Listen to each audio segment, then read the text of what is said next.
compte-rendu du Conseil des ministres du 22 janvier 2026. Le président de la République, Son Excellence M. Mamadi Doumbouya, a adressé ses sincères remerciements aux chefs d'État, aux représentants d'organisations et institutions internationales qui ont honoré de leur présence la cérémonie d'investiture présidentielle qui s'est tenue le 17 janvier 2026 au stade général Lansana Conté de Nongo. Le chef de l'État a également adressé ses sincères remerciements au peuple de Guinée pour sa mobilisation massive et exemplaire lors de l'investiture. Le président de la République a accepté la démission du gouvernement qui lui a été présentée par le Premier ministre, chef du gouvernement, M. Amadou Ouriba.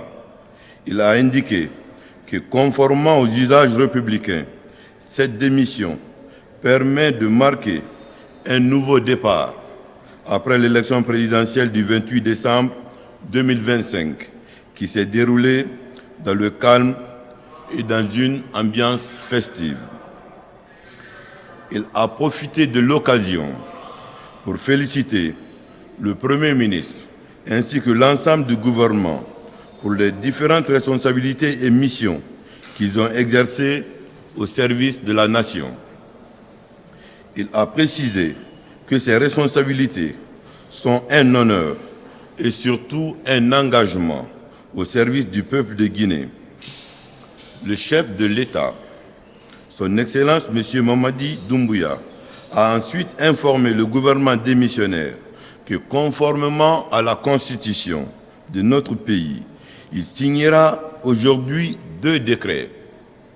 Le premier pour mettre fin aux fonctions du Premier ministre chef du gouvernement et celles des autres membres du gouvernement.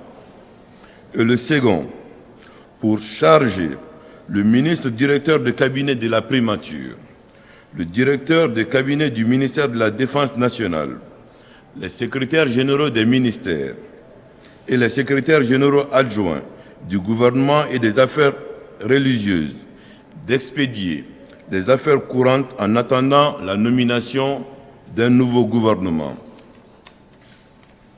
Le président de la République, Son Excellence M. Mamadi Doumbouya, a demandé au Premier ministre et aux ministres démissionnaires de garder leurs véhicules, leur domicile et la protection adaptée au contexte en attendant la mise en place d'un nouveau gouvernement. Il a confié à M. Amadou Ouriba la mission de faire grandir la mouvance politique, la Génération pour la modernité et le développement, GMD, pour la mise en œuvre progressive de ses composantes pour la tenue des prochaines élections, notamment législatives. Le chef de l'État a informé qu'à partir du mois prochain, il fixera la date des prochaines élections, conformément à l'article 74 du Code électoral.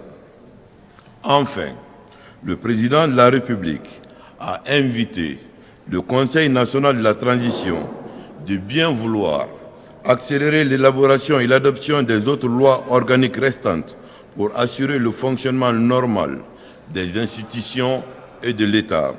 Pour le Conseil des ministres, le porte-parole de la présidence de la République. Merci.